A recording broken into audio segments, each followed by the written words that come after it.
At the end of your life, what will be your legacy? What will you leave behind for future generations? For the world, join the World Messenger, Izabela Lundberg, each week as she brings you a new distinguished guest from the business, sports, or entertainment world to share their success, their struggles, and their lessons. They will share their insights into current hot topics that affect everyone. Izabela facilitates an intimate, vulnerable environment to find the true value of humanity and real leadership. Are you ready for your legacy? The legacy that matters? Hello, my beautiful friends. It's Izabela Lundberg, the World Messenger, and I'm inviting you for another epic episode of Legacy Leader Show. Today, I have a very special guest that is going to be sharing not only about her personal journey, but also something that is very close and dear to her heart, her heritage. What a perfect way to celebrate her heritage, because it's also Heritage Month from very special culture, as well the way she preserves that culture through spoken and written words and helping others not only to be published, but also to be seen and heard. Without further ado, let me introduce you to my special guest today, Adriana Rosales. Adriana, welcome. Thank you, Izabela. I'm so excited to be here with you and share and have this conversation with you. Likewise, obviously so much to you, more than I just mentioned in this introduction, but I purposely wanted to let you share more things about what else do you do beside having this amazing publishing opportunity for a lot of artists that never thought and never could see themselves writing a book or sharing their spoken word specifically in another language. So before we get into that, do you mind sharing, as we celebrate the Heritage Month, what culture you're from and what we're celebrating in the month of September? Yes, so September is Latino Heritage Month or Hispanic Heritage Month for a lot of people who use the either Latino or Hispanic. And it's a time where in Mexico, they celebrate September 16th. And in the United States, it's also celebrated. But the United States is usually known for Cinco de Mayo, which is something completely different. So there's this conversation on who celebrates Cinco de Mayo, which is more of the American celebrations. It's on a calendar. And then September 16th, which is celebrated in Mexico and for the Latinos that are also in the United States. So, yes. And do you mind sharing from which country you from then, and then how you identify yourself, and a little bit about your upbringing that also springboard where you here today? Yes, so I was born and raised in California, and I'm the daughter of immigrant parents from Mexico. And I live in two worlds where I was born and raised in California, but when I was really small, my parents would take us to Mexico. I went to school in Mexico. I think it was like first, second, third grade. And then my parents decided to come back to the United States. I had to learn English all over again because while I was in Mexico, I was going to Mexican schools and had to learn when I came back, which is very difficult for me to learn the language all over again. But I was young enough where I was able to pick it up. Not that easy, but I was able to pick it up. And so I don't, when people ask me what nationality are you, I always say Mexican. That's just what comes out of me. For whatever reason, I think it's because of the way that I was raised. But, in all reality, on paper, I'm Mexican American. I was born and raised here. Never really felt like I was part of America for a lot of different reasons. And then when I would go visit Mexico, and I still do because I have a lot of relatives there, they don't consider me Mexican. So it's an interesting dynamic because there's millions of us who are born and raised here who are from immigrant parents in Mexico, and we don't feel like we're part of America. This has been, of course, my personal journey, and a lot of the writers that I help publish, they have very similar stories. This is not to say that the country hasn't embraced me, but the experiences that I've had have been really interesting. I've worked throughout the years and have had a lot of coaching in my personal development where I learned to reframe the stories that I tell myself about growing up in the United States. And it's been an interesting journey. So that's a part of how I identify, if you will, and at the end of the day, I really just identify as a human being on the planet. So once you get up into the higher level conversations, right, it's really not even about any kind of identity or anything. It is really about being human on the planet. And I like to go, I like to end it that way, so. Sure, it's all about humanity, but it's also very important to know where we came from, where our roots are, and how absolutely. we honor and cherish those roots, celebrate them, and also because of those roots, bring such a diverse perspective and spectrum that truly is serving in wide range of organizations, but also small enterprises and in general society as a result of that, because every culture brings such a beautiful tapestry to everything that brings and creates what United States of America is today. So with that in mind, I'm curious, obviously, you are between two worlds, and I can kind of relate to that. And I'm sure so many listeners that have been immigrated to United States, like myself, actually, and it's first generation American from Europe, but also others that might be also new to the country or even first or second generation, feeling like you don't belong in either of those worlds because you feel like for Europe, for example, I'm not necessarily anymore seen as a European. I'm like too Americanized, or whatever that means, right? But it's so important what you just said, how important it is. How do you feel and how do you find the roots and place to call it home? Do you mind elaborating a little bit about that? So, yes, so my parents immigrated to the United States in the late 60s. I was born in 1975, and of course, in the United States, it was a different time. And I remember my father teaching me as I got older and in imprinting in me that life would be hard because I was Mexican and that no one would respect me and that no one would think I was smart. And because of that reality, I had to work harder than everybody else. I had to show up. When I said I would show up, I have to keep my word. I have to be better than everybody else. I had to try harder than everybody else, and I had to work very, very hard just to even meet others' expectations.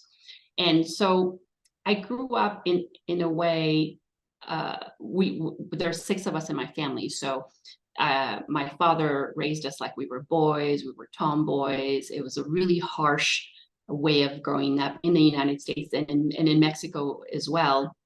Which is interesting because in the United States, we grew up seeing the American school system and the yellow buses and how all kids had TVs, and we lived in the suburbs, but we were the only Latina family in the suburbs where our house looked different because in the suburbs, we were the only house that had like chickens in the back and we had like almost like a little ranch in the back, and everybody knew we were like the Mexican family in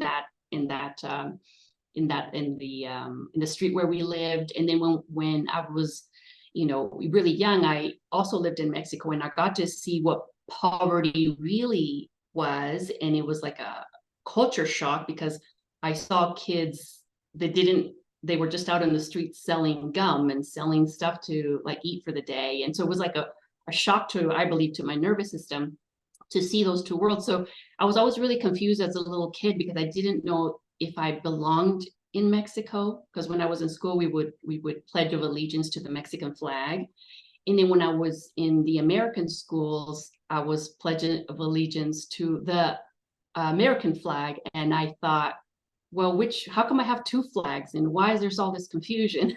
And no one explained to me, which I think parents should explain to their children what's going on. But in my situation, it was a really hard upbringing. And I just learned that life would be tough, and then of course later through a lot of coaching and therapy, I learned that it's all about language, and we need to educate ourselves about what language to use in order for us to do better in life and to see the world differently than, in my case, than how I had been programmed to believe life would be. So I grew up being very proud of being Mexican. In fact, my parents wouldn't allow us to speak English in the house. It was like forbidden. You can't speak English because you can learn English at school. And when you're in the house, it's Spanish. And it was horrifying for my father, my mother to listen to us speak Spanish without saying it correctly. So I grew up very scared to not pronunciate Spanish correctly, because then I would be seen as less than a real Mexican. And then in school, I was in ESL, which is English as a second language. And the teachers that I had were not Latinos. So when they were trying to teach me the English language, I felt, and I've written a lot about this, is I felt like it was a burden. Like they had to teach me a language, and that I was quote unquote stupid because I couldn't pick up the language. And looking back, I was a really smart, street smart kid and quite witty. I just had a difficulty learning the language. And so I grew up with a lot of turmoil with my identity, which was very different than my cousins who grew up in Mexico, born and raised in Mexico, went to universities, well-educated. And then, there's us and me, I'm talking about me in particular, who grew up in the United States with all the opportunities of the world, but not knowing who I was. And so that becomes the conflict when a young girl doesn't know who she is because she doesn't fit in America or in Mexico. And there's like, nobody's having it in the 70s, 80s, 90s, nobody's having this conversation about this, that you could be both. I can both be American 100% and I can be Mexicana 100%, and it's okay. So I hope that answered your questions. It's a complicated subject. Yes, it does. And it's so important. And I'm glad you shared that, because I'm sure so many people can relate to that, because we're seeing a lot of changes and we're seeing a lot of people coming from different parts of the world consistently to the United States.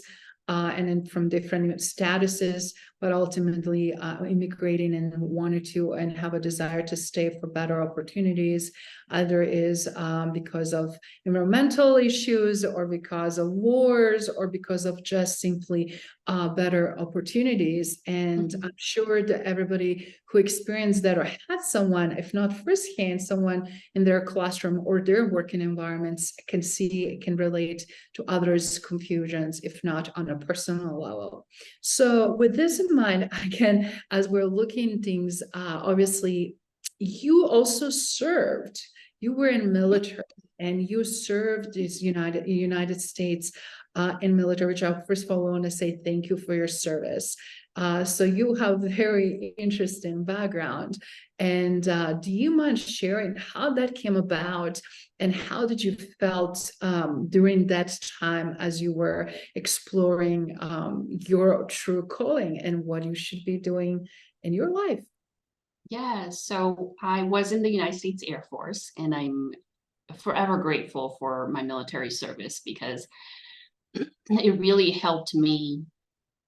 It helped me gain the confidence that I needed as a young girl to do whatever it was I wanted to do in life.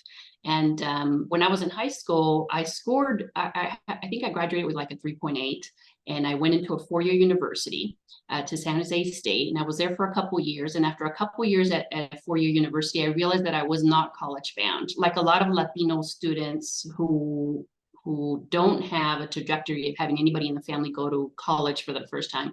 I just wasn't prepared. I didn't know how to study. And I also had a belief, and this is, I hope we get to talk about this, our belief system. So I had a belief as a young girl that that poor kids didn't get college degrees.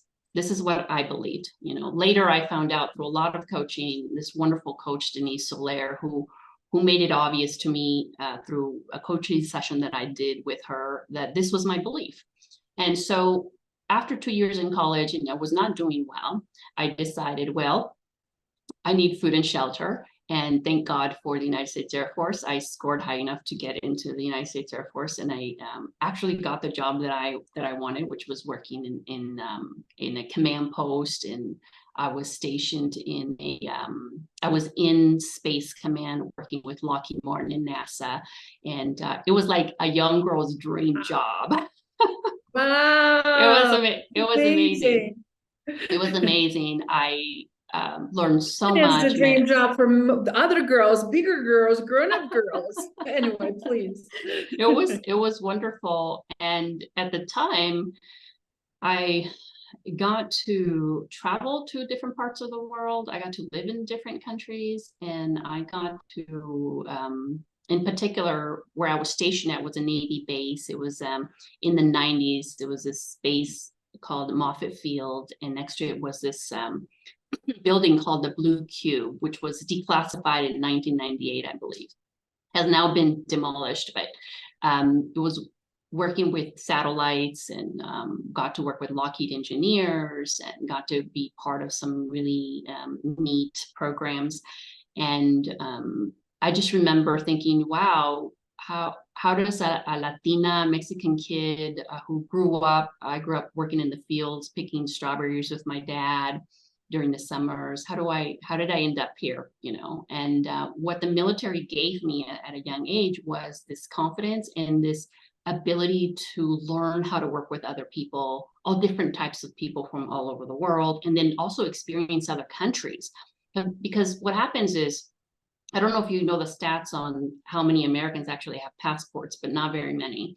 And so those of us who have passports, who travel, we see the world different. When we come back to the States, you realize a lot of privileges that Americans have. And you don't know that, I believe, is my opinion, my humble opinion, that you don't realize that until you leave the United States and you go to other countries and you see how other people live. And then you come back and you're like, wow, I'm overlooking this opportunity. I'm not seeing the reality of how the world is shaped, and how the world globally functions. So I owe that experience to the United States Air Force, because when I got out of the military, I realized two things. One, that I could do anything I wanted, that I didn't need a degree to do it, and that I could change the world if I applied myself, if I had, the right mentors and the right people, if I was working alongside the right people. And I would have done my 20-year career in the military, but I also, because I grew up in a very harsh environment when my father was very militant, and my father, as I said earlier, had indoctrinated me into these belief systems that I later had to change. I felt that if I stayed in the military for longer, that my heart would become harder and harder and harder. And I already had a very tough persona. I had a very tough personality, and I didn't want to be that, because I knew that inside I was not this tough person. That this persona that I was showing to the world was just a persona to survive. So I did it was an 8-year contract that I did with the Air Force, and it was 4 active, 4 inactive.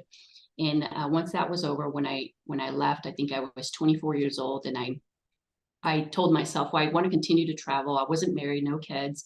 And I had walked into, at the time in the Bay Area, into the most prestigious marketing firm, George P. Johnson Company. And I just went in and I asked to talk to the VP to get an interview. With like no degree, no background, but I knew that's what I wanted to do. And, I think it was like an hour interview, and they hired me on the spot because I was so confident that I believed that I could do it. And, the rest is history. Because of that opportunity, I had a lot of other opportunities in the corporate world, and the Air Force gave me that. The Air Force gave me that, when we say in Spanish, is like the cojones to do that kind of, to approach life in that way. And so I'm forever indebted to the United States Air Force for giving me that. That's fantastic. With those cojones, you build so much other great things, which is fantastic. And I love how you continue to stay curious and further develop and overcome beyond what you were born into or felt like you inherited, as you pointed out, that it's impossible for you to have education or have a maybe different life than generationally than everybody in your family, etc. And I just want to again kudos you for service, for opportunity to really show for everybody watching and listening that we can reinvent ourselves, but also that we can, with confidence and right mindset, achieve so much more. But I am blown away what you did afterwards. Obviously, you are doing something very, very amazing right now. You're helping so many women and men, of course, to really be heard and to be seen through their published books, through their work of heart. And when we were mentioning, how many people are just in general have a passports in America? How many published books exist that are also published in Spanish and from Spanish authors? That's even more rare. Wouldn't you say that? Oh yeah, absolutely. In the United States, of course, the statistics are different in Latin America, but in the United States, there's a very small percent of Latino published authors and authors that are going into the larger publishing houses and being offered the large advances. So there was a need, it was 4 years ago, right during the pandemic, where I had to shift, as most people in the world had to shift because of the pandemic, in particular those of us who are entrepreneurs, who are running our own business. And at the time I was doing large corporate events, doing certification programs through my own proprietary work, and decided, overnight, because of the pandemic, everything shut down and there was no more travel, there was no more conferences. And I had to take a hard look at my business model.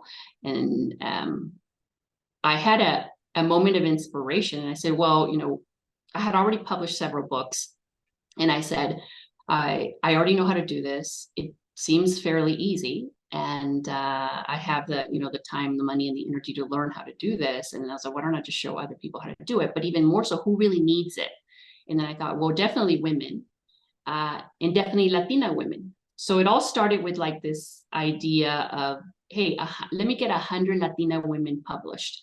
And we're not going to charge. It's going to be a free program, because one of the things that I realized while I was, I guess, drumming up this business model was, what did I learn from my mentors and my teachers up to that point? And one of the big things that I had learned, and you're familiar with this because you're the leadership guru, right? Is like, whatever you do, whatever business you do, you focus on contribution. Yes, making money is great, but that's secondary. It's massive contribution. And so at the time I said, how can I help the most people?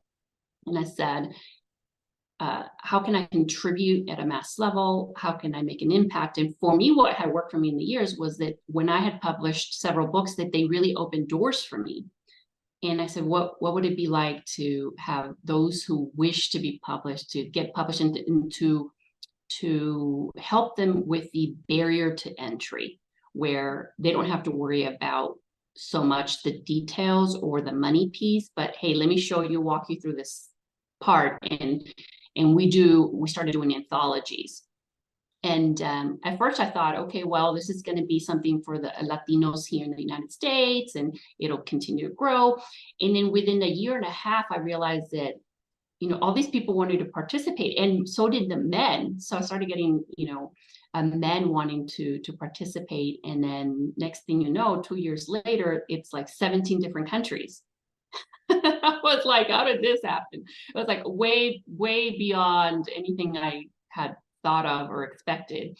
And now we're on our 3rd volume. We just launched, or are launching in the next couple of days, the men's version, which is a power series that we're doing with the men that contributed. And it's men from all over, Latino men from all over Latin America. And believe it or not, Latinos are everywhere. I mean, we have Latinos who are like, they're from Israel, from Japan, from Africa.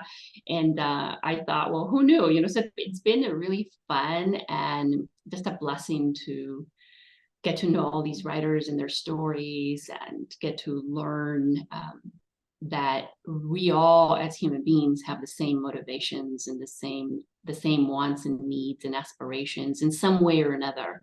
And everybody is just shaped differently in the way that they share their story. But we all have this need to be heard and to feel love and to contribute in some way. And so the subtitle of our book is Leaving Our Legacy, Inspiring the Next Generation, which is the theme, which is those are the themes of the all of the stories. So yeah. I love it. I love it. And you and the Legacy Leader Show, and to me, obviously both of us have a very strong leadership background. You being trained with John Maxwell leadership methodologies and whatnot. But in the same time, to me, I feel legacy is the crown jewel. It's a top tier of all leadership, because ultimately is why we're leading, why we're existing, why we want to lead better, why we want to be supporting in others, and ultimately why we want to be known for, what we want in our legacy to be, not just what we're leaving behind, as we're also living right now and leading.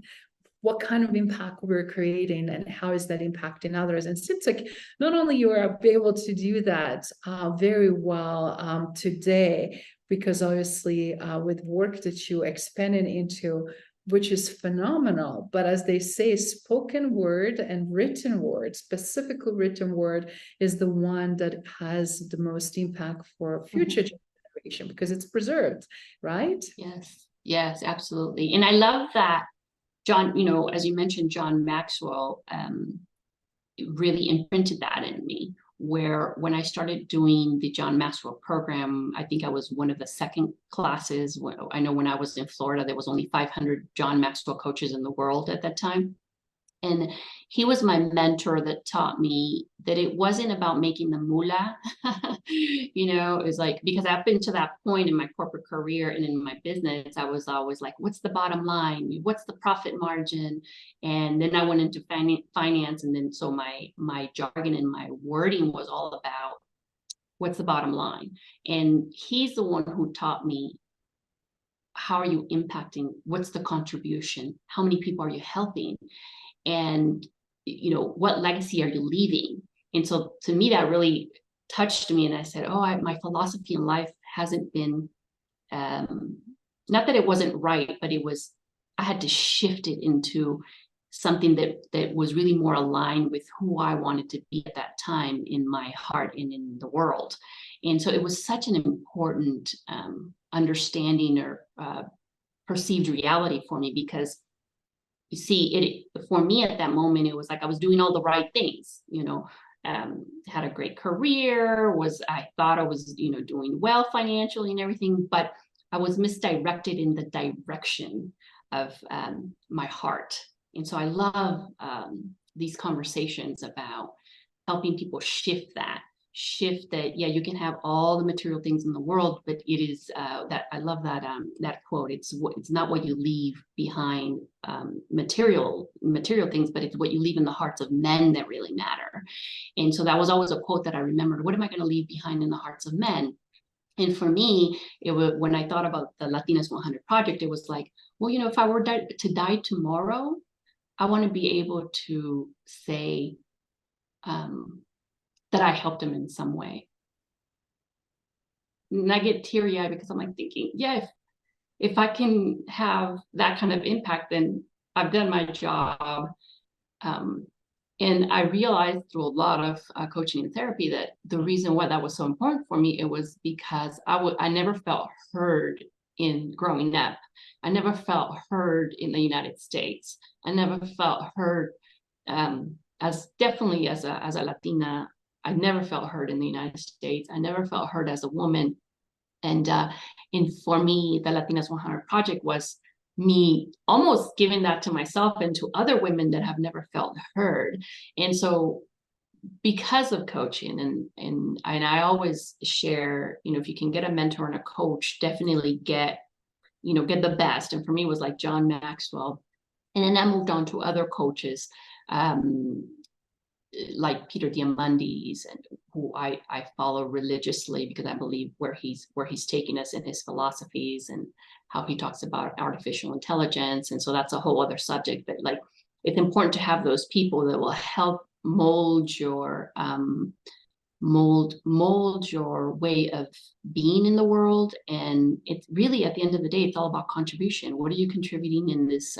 This word legacy is big, because not a lot of people think about legacy. And I believe, in my humble opinion, that is the most important thing in life, right? It's like, oh, legacy, leaving a legacy for your children, for the world, leave your dent in the universe, like I like to say.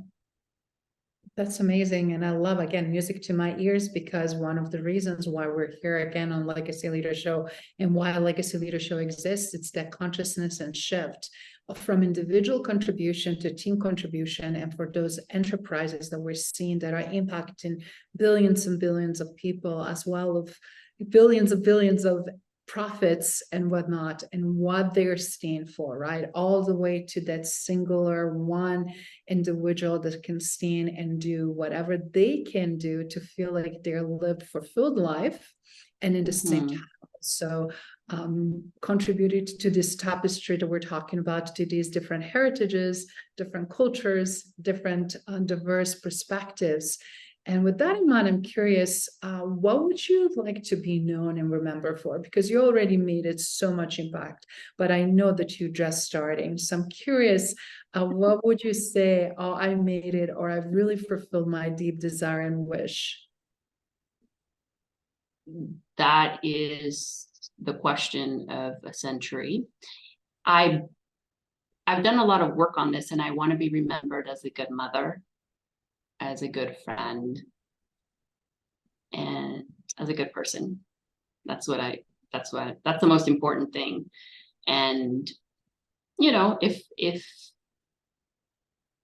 what I learned just in life in general is that it's not so much all the things that you accomplish. It really is what you leave in here, right? What people feel when they think about you, what people remember you, how you made them feel. Like Maya Angelou says so brilliantly, is like, how, when people remember you, what is it that they remember? And for me, it would be definitely, being a good mother, a friend, and, a good person, and I think a lot about my father, because when he passed away when I was 22, my father was a welder. He worked in the fields and most of his life, and then was a welder, didn't get paid very much. And when he died, when we went to his funeral, there was like 500 people there at his funeral. And I didn't know any of these, most of them, I didn't know who these people were, but apparently my father was such a wonderful person. He had made so many friends. And there was these men that he worked with who had a picture of him, and they put it on top of his casket, and they were just crying. And, everybody was just so sad that this man, my father, had passed away. And I looked around and I was like, I wish, and I hope that when I die, that there's, even half of what I see here, so to me, that was a really beautiful example that you don't have to, achieve, especially here in the United States, that we're so driven for success and driven to achieve all of these accolades and all of these degrees and certifications and all these things. None of it really matters, because I get my dad's example, and it's like, look at how many people he impacted. So many people loved him. And, he wasn't a perfect guy, but like, to have 500 people at your funeral, I mean, that was big. That's big. And so I'm so privileged to have been his daughter, so. That's so beautiful. And it's also something for everybody that I'm sure as we get older that we start thinking of it. And then when that day comes, when all of us obviously will at some point die and transition, what happens then? And what did we again lived? Do we have a regrets? Do we have unfinished business? Do we have things that we never felt like we healed or said or accomplished, right? So I think it's such a journey for every single individual and for everybody watching and listening. I know that a lot of people are right now going through major transformation, and they're not sure where they're headed. They're not sure what to listen. One way they want to secure their existence. On the other hand, they want to listen to, as you mentioned earlier, their heart. And how do you match that, and how do you make meaningful life, but also something that can sustain you? So for everybody watching and listening, for someone also who came from that sense of a lack and sense of that it's not in your cards to be able to accomplish big things, for someone again who did accomplish a lot of things, what would be the piece of advice for everybody that at least can take out as a one action or a one way of looking at things to really better themselves and tap into that wisdom? One of the greatest things that I ever did for my own professional and personal development was get a mentor. And like I said earlier, I had a way of thinking in my 30s. It was all about achieving, and more and more and more. And I was really blessed that way. But then once I got into the John Maxwell program and then continued to learn from Peter Diamandis and Ray Kurzweiler, Bruce Lipton and Greg Reid. I mean, I can name hundreds of people that I've met, writers that I've met that have helped shift me and help mold me to be a better human being. Get a mentor. And when you get a mentor, listen to your mentor and implement what you learn. And then also, Warren Buffett's infamous saying, invest in yourself first. You have to invest in yourself. So when I was in the corporate world, when I was making all my corporate money, it was not on fancy car and a fancy house, although those things are nice, but it was on going to conferences, getting into coaching programs, reading, getting all my stickers at Audible because I'm listening to the books and just improving. And so number one, getting a mentor. Number two, learn how to learn, and then continue to learn and then shift. We're human beings. We're like plants, flowers, trees. If we don't water them, if we don't water ourselves, we die. And so we have to keep learning.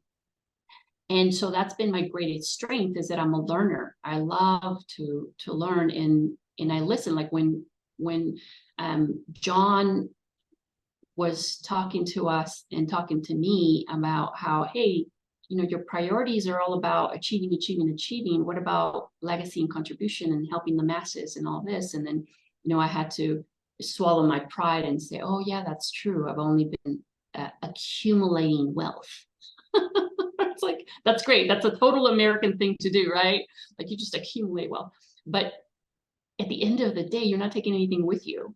You're really not. So it really is mass contribution. And I love, like, this is my favorite part of what I do with the publishing is I love when I take a young writer or any writer who never in their wildest dreams thought that they could publish, they could be a published author. And then when they get their book and they open the box and then they're going through and they see their name, and like, that look for me is like priceless. Like, it's so amazing. Like, oh, I helped them achieve this. And it's so gratifying for me to see that. And so that's what mentorship has done for me. And if you're coming up in the world and you're not quite sure about, your direction in life, get a mentor and, read the great minds. I always, of course, because I gravitate towards the John Maxwell books and his leadership strategy and his leadership worldview. But there's so many people that you can learn from, and get a mentor, learn, and don't spend your money on stuff. spend it on your mind, spend it on understanding the heart. That was another beautiful piece that I've been gifted with, is journey has brought me closer to understanding my heart better, and understanding that, you know, yes, truly the longest journey you will ever have is from your head to your heart. And once you take that journey, the world shifts for you. The world shifts in such a way where life seems magical, and you get opportunities that show up for you, and then you're kind of like, what? I like, sometimes I'll be on stage and I'm like, what am I doing here? Like, how did I even get here? Because I'm just like some kid from the Bay Area who grew up picking strawberries with my dad, my Mexican dad, you know. And life is so beautiful that way. It's so beautiful when you shift to contribution, and when you get a mentor who's guiding you. It's so important. So I love that. And which is true also that it's obviously never too late, and it's okay to have multiple mentors, and it's okay yes. to ask for different things depending what we're interested in. I love that you mentioned Peter Diamandis, and very much familiar with his Singularity University teachings and what they established there, and a lot of shifts in recent years, but also others, as you pointed out, because we involve in different stages, we need and crave for different types of supports. But then we also have the ones that we're always, as they're our staple, as you mentioned, John Maxwell and his work. So everybody watching and listening, again, find that magical mentor that means to you, or mentors, and make that happen. But I would love to also, for everybody that's watching and listening, to really understand how they can engage if they want to publish the book, specifically if they are part of the Latina heritage and they also never thought about possibility that is possible for them to be published authors, how that works. Easy. You just go to latinas100.com, and all the information is there. Simply, you know, read through the PDF that we send you. There's a lot of, you know, about 5 pages of our process. Submit your story, and then wait to hear from our editors to see if you qualify for the next volume. We're on volume 4 right now, which will be published next year. And it's, you know, very, very simple. And you know, just go on the webpage. You can go to Adriana.company, which is my business webpage, and then there's other types of publishing and services that we offer, and different types of anthologies that we're right in the middle of. So it's very simple. That's awesome. But you are also, of course, helping others. So for example, if I wanted to get help to get published, or anybody that is watching, listening, and it's contemplating, you are also helping others to get published. Is that correct? Yes, absolutely. So I'm working with 7 different authors right now, where it's a one-on-one, and they're writing their memoir / biography. And, you know, those are separate packages, which it's a lot more intense and more individual. It's more of a one-on-one basis, where I travel to whatever city, wherever you live, whatever, and I coach you through the process if you need that, all based on assessments. So yes, so that's a lot of fun to do. And I only help 25 authors a year, so it's a very limited list that I have. And yeah, you can reach out to me at Adriana.company, and all my information is there. That's fantastic. So you're working on average 2 authors per month. You're handpicking them and selecting them, but you're doing some amazing work. And obviously, as a result, not only they get published and great ranking and great viewership and great sales, but they also get great exposure because they have great stories to tell. So I'm curious, with that in mind, what were some of the most epic things that you discovered since you started doing this, and in terms of stories, that's something that touches you the most or was tremendously rewarding? That would be number 1 question. And number 2, where do you see publishing going with everything that is happening right now? So everybody watching and listening that never thought, as executives or leaders, that actually they may even have a book in them. I'm curious for them to hear where things are headed at the current time. So the first question is, what are new things happening in the publishing world? What was the first question? What story what story you got the most passionate about that you experienced through your publishing avenues and helping others to share that story? Okay. So when we launched the very first volume 1 for the Latinas 100 project, of course, I thought initially that it would be Latinas from the United States, and it would be, women like me who grew up first generation from immigrant parents and, struggle with the same identity issues and everything. And little did I know that there was going to be a lot of interest from writers from Mexico. So I have relatives in Mexico, and I made some great connections where I'm working alongside a university professor who gathers the stories, and he helps get the stories for the Latin America pipeline, if you will, of writers.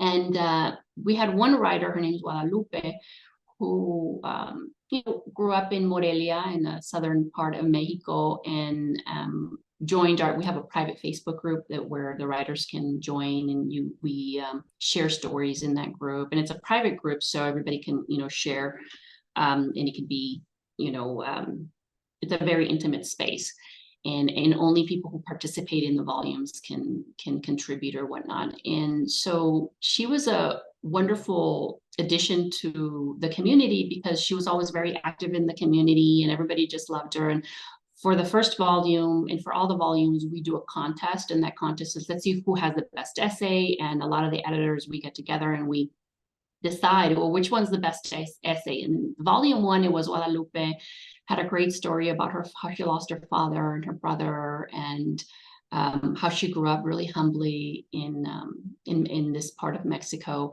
And she was basically raised by one of the Catholic priests there, and just a very interesting, intimate story that she shared. But she was also struggling with a lot of health issues. And just through my interaction with her throughout the whole year, because it takes us a year to do each book, because we do a lot of particular things with the stories, and we actually get to know the writers. And so I get to know Guadalupe and realize that she's very ill. And one of the biggest things that she had in her life goal in her bucket list was to be published. And so I'm finding out more about her and learning more about her, and everybody loved her in the group. And when COVID hit, right around the end of COVID, I find out that she passed away. And it was very difficult for me and everybody in the group, because we all knew that she was the winner of the essay, and that the greatest thing that had ever happened to her was to be published in this book. And she was just so excited about being part of this community. And we really had, at that time, by the time volume 1 was done, like, we had created this amazing group of women and a few men. And I couldn't believe it. It just hit me so hard, that she had passed. And then it dawned on me that was probably, and according to her family, the only piece of literature that she had left behind. The only written word that people would see for the future. That if a student at a college or at a library picks up that book, that would be the only thing left of her. Like, that would be her only footprint, because she wasn't very active on social media, but like, there was like this official published book with her story in it. And it was like a bittersweet moment for me, because I thought, oh, we helped her do that. And unfortunately, she's not here with us anymore, but I realized at that moment that the reason why I had started all of this was way, way deeper than I could have ever imagined. It was such I'll say a mystical moment, because I thought, oh, okay, sometimes we think we're doing things for a reason, but then later on you find out that you're really doing it because it's so much bigger than us. It's so much bigger than us. And I believe in that. I believe in this unseen power that is guiding us, and as long as we take the first step and we do what is in our hearts to do, that then things are revealed to you. And so that was a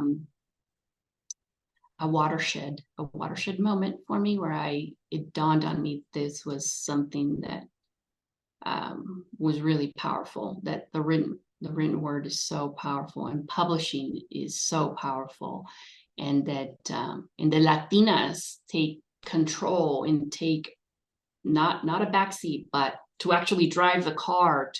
So we narrate our own stories. We share our own stories on how we see and perceive the world, not somebody else tell me what they think about me, but what I think about what's going on in my world.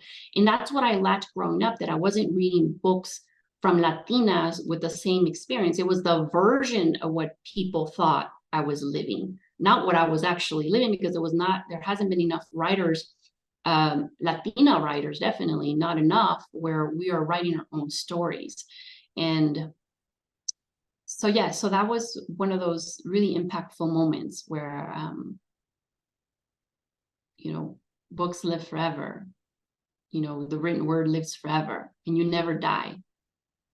So what a beautiful opportunity also for family to continue to cherish her legacy, as well as also her memory. And those are the elements why we also see how important it is, again, the books and written word. And lastly, I ask, if you don't mind, because obviously demand for books is just growing, and we are seek more and more information. So what's your expert's advice of where is publishing headed, so that everybody that are on the fence or eager or interested in doing something can do and take action? Yeah, so publishing is headed in a really positive and good direction, although that doesn't seem to be what people think, because there's a lot of conversation around this fear. Oh no, ChatGPT's here, AI's here. Now people can just, write books at the touch of a button, which is not true. We can use artificial intelligence to enhance the way we write and assist. So I like, AI assistants and things like that. And, that I believe that in our publishing industry, there should be a level of integrity where we use these tools, but we use them with integrity. And if you look at what's happening in the publishing world in terms of the established, big four is what we call the big four publishing companies in the United States, I believe, in my humble opinion, that they're getting a little bit scared, because ever since the introduction of Amazon and the KDP program, and how most people are deciding to self-publish because it's so inexpensive and the learning curve is very, very small. They're also, the big four publishing companies are seeing how successful an indie publisher can be without the need of the traditional way of publishing. So a good example would be Mel Robbins, who wrote the 5-Minute Rule. I think her book is called The 5-Minute Rule. She self-published her own book, which was unheard of in the publishing industry. Like somebody like her, who's like a total celebrity and has her own show, would typically be published by one of the big major publishing houses. But even she is jumping on the wagon to shift the way publishing is done in the United States. Now, I can only speak for the United States because I'm heavily, indoctrinated in the way that publishing works here in the United States. But and we work with different printing presses in Latin America, but here in the United States, it's shifting. So I also want to mention, for those people who are listening and who have an interest in the publishing world, highly recommend that everybody read Seth Godin's book called Unleashing the Idea Virus. And there was a book that I had read probably 15 years ago. And in that book, he discloses how you go about selling a book and how the industry is changing. And even 15 years ago, I knew that publishing would be disrupted because it's massive disruption. But it's a good thing because the disruption is helping the average person, the person who has a small business and the entrepreneur who really wants to shift in terms of their business model, to also get a piece of the pie. So to answer your question, where publishing is heading, oh my God, there's so much opportunity. Like I can't even sleep at night because I'm like thinking of all of the projects that I want to launch, because publishing is not the same. Publishing is definitely not the same. Not even not even last year, like everything is shifting. So for those people who are prepared, who have the right mentors, who have the right philosophy about how the publishing world can help you in any industry. Like you can publish a book if you're an engineer, if you're of course, if you're a speaker in your coaching is like obvious, but like, if you are somebody at home taking care of your children, you could have it in any industry. Publishing is now open to everybody. Thank you for listening to Legacy Leader Show. If you enjoyed the content and had a positive experience, then please leave us a positive rating. In addition, leave us a positive review whenever you are listening on whatever platform there might be. Make sure your friends and family also know about the benefit and value that we provide and what we have to offer. Cheers.